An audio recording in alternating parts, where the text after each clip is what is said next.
Meus queridos irmãos, a paz do Senhor Jesus, boa tarde. Meus queridos irmãos, que Deus abençoe a sua vida, a sua família, que Deus venha vos abençoar hoje e sempre. É uma alegria, mais uma vez, compartilhando uma mensagem bíblica para a edificação, para o elevo espiritual dos irmãos. Meus queridos irmãos, a temática do tema: maldição hereditária. 8 passos para a liberdade. Maldição hereditária. Herdamos as consequências ou os pecados dos nossos antepassados? De antemão te digo que a maldição hereditária que herdamos dos nossos pais não são os pecados, mas sim as consequências destes. A Bíblia é bem clara, meus irmãos.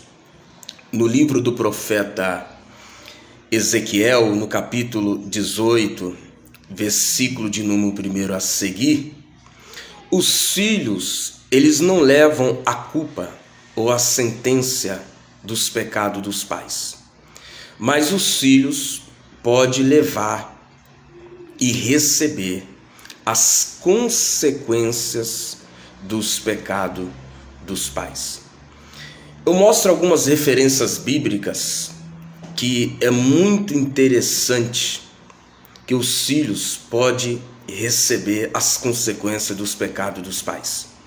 A primeira referência bíblica está no primeiro livro dos reis de Israel, capítulo 21, versículo de número 28 e 29. O próprio Deus disse a Elias que as consequências viria sobre os filhos do rei Acabe. Outra referência bíblica também está no livro de Gênesis, no capítulo 9, versículo de número 20 ao 27, e no livro de Esdras, no capítulo 9, versículo de número 1 ao 15. A Bíblia também dá mais 2 referências: livro de Êxodo, capítulo 20 e versículo de número 5, e no livro de Deuteronômio, capítulo 28, versículo de número 15 ao 18. 8 passos para a liberdade.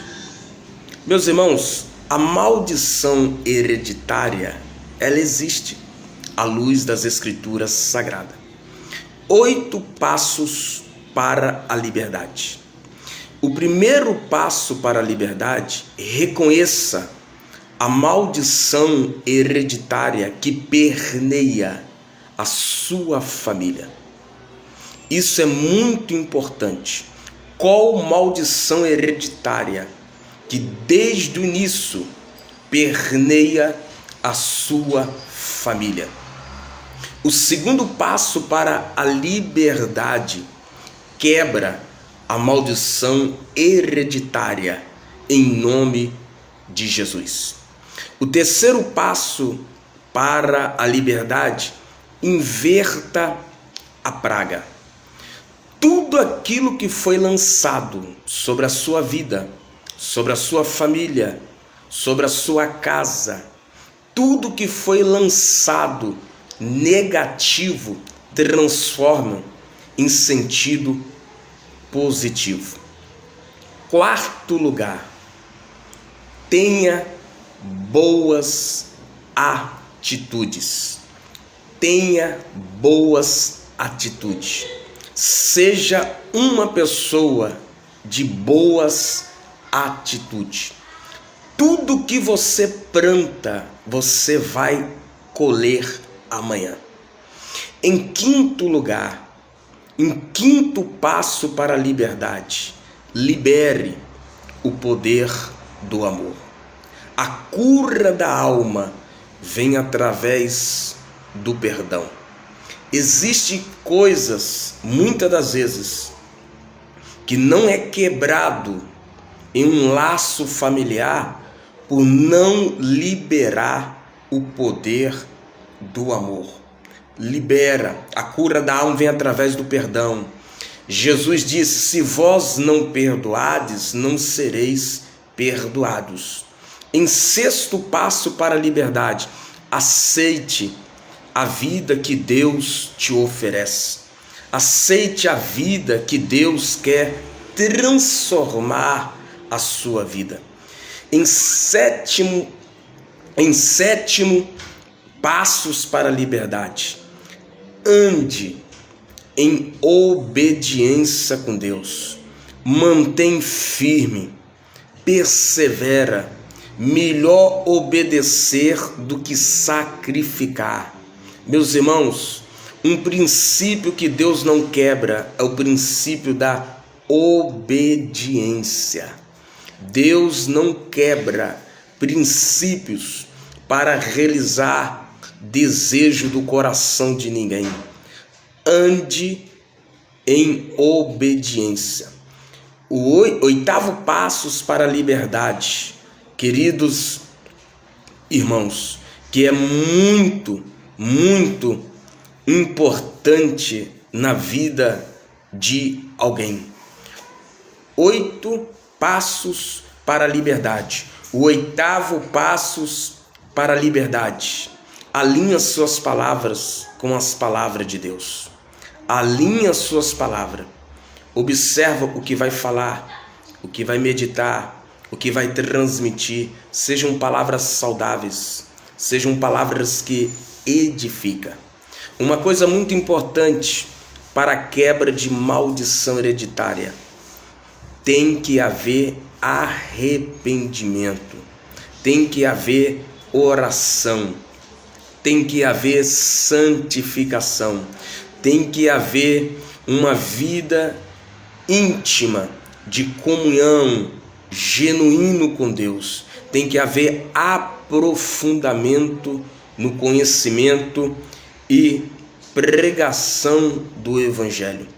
Quebra a maldição hereditária. Arrependimento. Não basta só você ir à igreja, você tem que ser a igreja.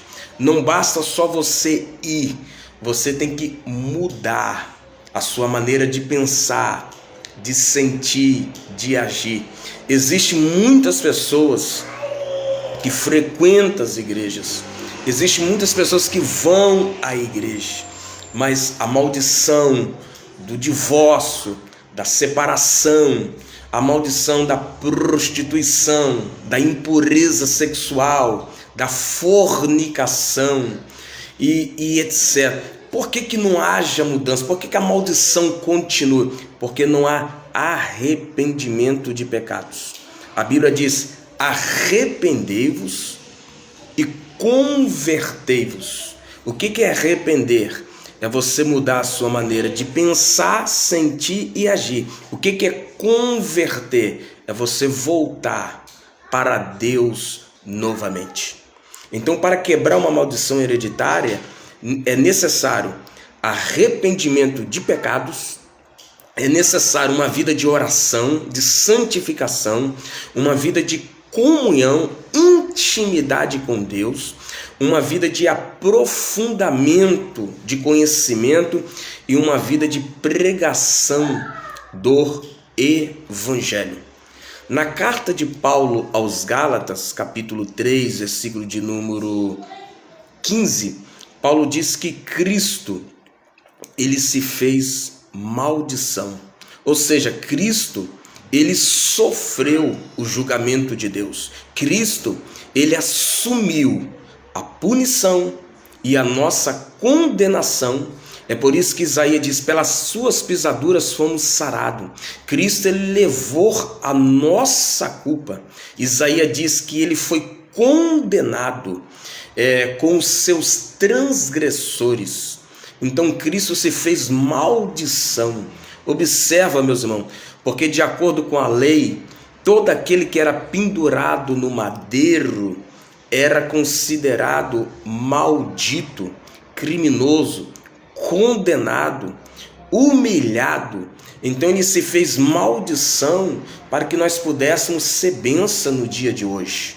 Meus queridos irmãos, nenhuma condenação há para os que estão em Cristo Jesus. Para isto que se manifestou o Filho de Deus, para desfazer as obras do diabo. Todo o poder foi-lhe dado no céu e a terra. Cristo tem poder de quebrar todas as maldições. Cristo tem poder de libertar. Cristo tem poder de restaurar. Cristo tem poder de salvar. Cristo tem poder de restaurar vidas. Quebra essas maldições hereditárias. Isso não pode continuar na tua vida, na vida dos teus filhos. Cristo tem esse poder de mudar, de transformar. Queridos irmãos, Deus abençoe aqueles que estarão assistindo essa live, estarão acompanhando para a edificação espiritual da sua vida. Deus lhe abençoe hoje e sempre.